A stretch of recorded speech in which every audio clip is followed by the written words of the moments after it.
President Bush took time out this week from negotiating preparations for a possible war with Iraq to focus on a medical emergency. Too many frivolous lawsuits against good doctors, he said, and he added patients are paying the price. We've spent the past 2 months with a family of 5 doctors who know firsthand just what the president's talking about. We begin with the patriarch of that family, Dr. LeonSmith, Sr. Educated at Georgetown, Harvard, and Yale, he had his pick of jobs at top medical centers in the country. Instead, he has spent the past 40 years at an inner-city hospital in New Jersey, where he's a beloved icon. There's nothing like being a doctor. Nothing. My God, I couldn't believe I was a doctor when I became a doctor. I used to page myself just to hear the thing over the counter. Today, calling Dr. Smith, Dr. LeonSmith. I still do it. And I'm going to do it till I die. Dr. LeonSmith, Sr. is Director of Medicine at St. Michael's Hospital in Newark, New Jersey. How's your father? He's as close to a real-life Marcus Welby as you're likely to meet. But Dr. Smith says the profession he loves is in big trouble. It's as bad as you've ever seen it? Why? Yes, because I think it's affecting the next generation. The influence of what's going on today will affect who goes into medicine. And we won't get the quality of doctors in the future that we have today. And Dr. Smith has good reason to be worried about the next generation of doctors. Inspired by their dad, 4 of his 5 children followed him into the family business. His oldest son, Leon Smith Jr., is an obstetrician who specializes in high-risk pregnancies. Daughter Michelle is a breast surgeon who treats more than 5,000 patients a year. And the youngest daughter is a radiologist who works at her husband's cancer clinic. And Stephen, the last son in the family to become a doctor, is chief of infectious diseases at St. Michael's. The biggest reason we became doctors is not because my dad was a doctor, but because of how much he enjoyed being a doctor. Yeah. This was a man who truly loved his profession. For those of you who are wondering, Dr. Smith didn't raise these overachievers all by himself. Peggy, a registered nurse, married Leon Smith Sr. almost 45 years ago, and she knew right away that life with him would not be ordinary. Do I understand that he took you to a leper colony on your honeymoon? Yes. And I say I'm probably the only bride that can make that statement. Why would he take you to a leper colony on your honeymoon? I think he was testing me.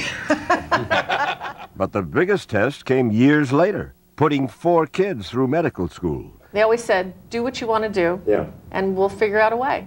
What they wanted to do was practice the kind of medicine their dad did. But today, they say, it's more about money than medicine. I love what I do. I love taking care of my patients. But if I can't afford to stay in practice, I can't take care of them. Michelle is medical director of the Stamford Hospital Breast Center in Connecticut. And although she has never been sued, her malpractice premiums have escalated from $5,000 8 years ago to more than $38,000 this year. And Michelle was faced with an even bigger problem. Many of her patients began telling her they either didn't have insurance or had HMO coverage that was so low it didn't cover her fees. You lowered your rates so that patients could afford you. I did. I have a belief that all patients should receive quality care, regardless of insurance status or their ability to pay. But it almost cost Michelle her practice. Her income went down 40%. She stuck with her decision, and before long, word of mouth from patients turned things around. It was a lesson learned from her dad, who back in the 60s opened the first free clinic in Newark, New Jersey, and never turned a patient away. When my father started in practice in the 60s, doctors were revered. There were many times my father would receive eggs as payment for some of his patients that had no money. They took him to dinner at their homes.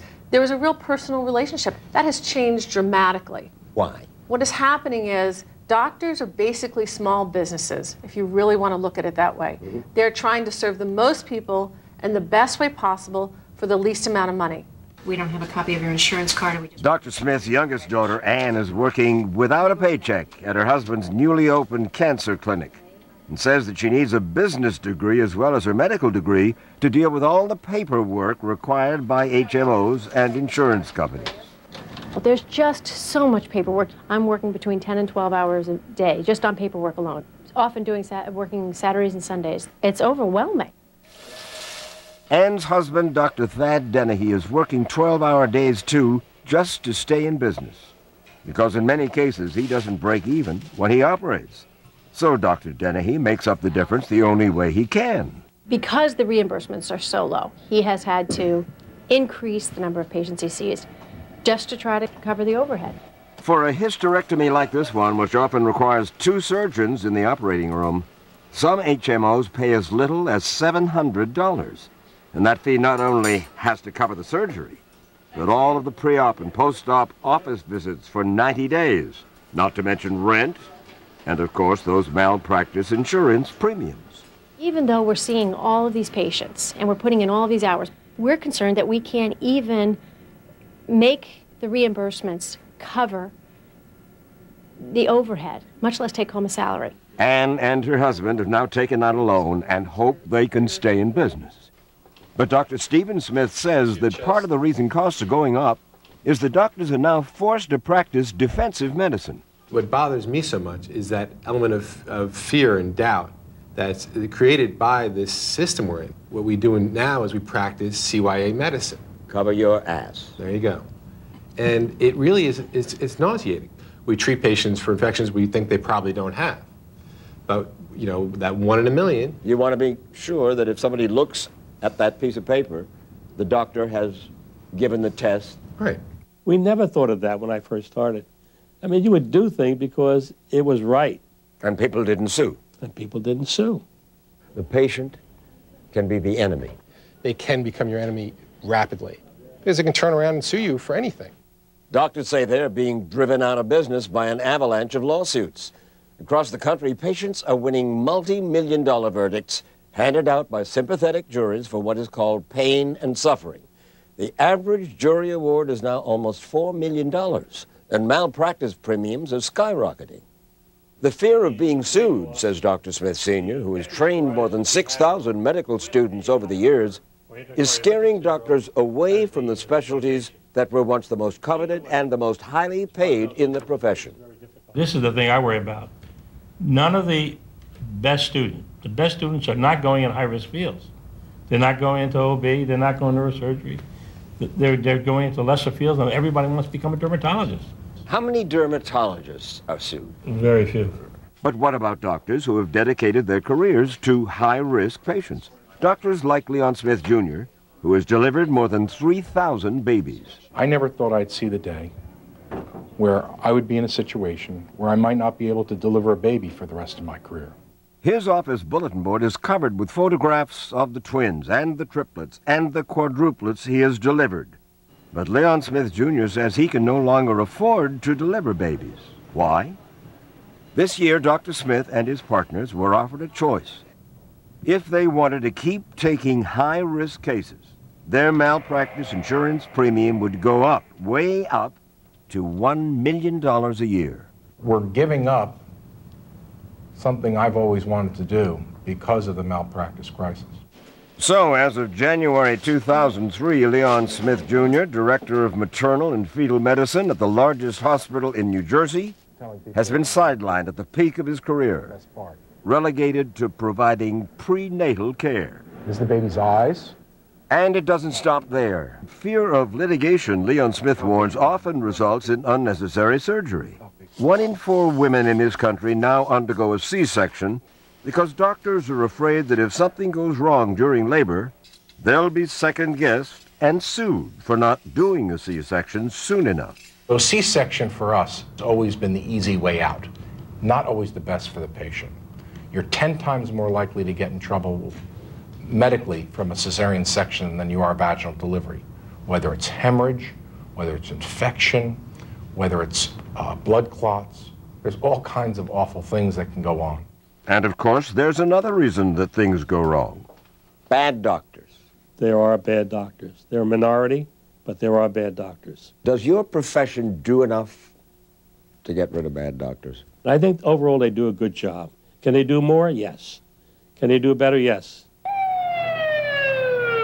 Fact is, a small number of doctors, only 5% of them, account for more than half of all the money paid out in malpractice suits. But all doctors pay the price when it comes to malpractice insurance, which is why LeonSmith Sr. and his sons Stephen and Leon Jr. joined thousands of other doctors who practice in New Jersey and walked off the job last month, ending up at the state capitol. You were out there in the rain for a couple of hours chanting. What were you doing out there? Well, I was the oldest man there by far. It was cold and rainy. Yes. But exhilarating. I tell you, it was like being back in the 60s in the civil rights movement. Dr. Smith believes there is a solution, a way to put a stop to those soaring malpractice premiums. He wants a $250,000 cap on the amount of money a patient can receive for pain and suffering. After all, he says, when the state of California did just that 25 years ago, the cost of insurance premiums for California doctors dropped dramatically. Dr. Smith and his family of doctors are not alone. Doctors all across the country, supported by the American Medical Association, are demanding federal legislation to enact a nationwide cap on runaway jury awards. The uproar that has been created is really about the survival of the medical profession. You want people who want to be doctors to become doctors. When they see that they're not going to be able to make a living doing it, they're not going to become doctors. It's as simple as that. President Bush appears to be siding with the doctors on this issue. This past week, he asked the Congress to pass a bill that includes a $250,000 cap on malpractice awards, much like the one in California. But there's powerful opposition from trial lawyers and congressional Democrats who argue that such a cap is unfair to the most seriously injured victims of negligent doctors. A House vote is expected this week.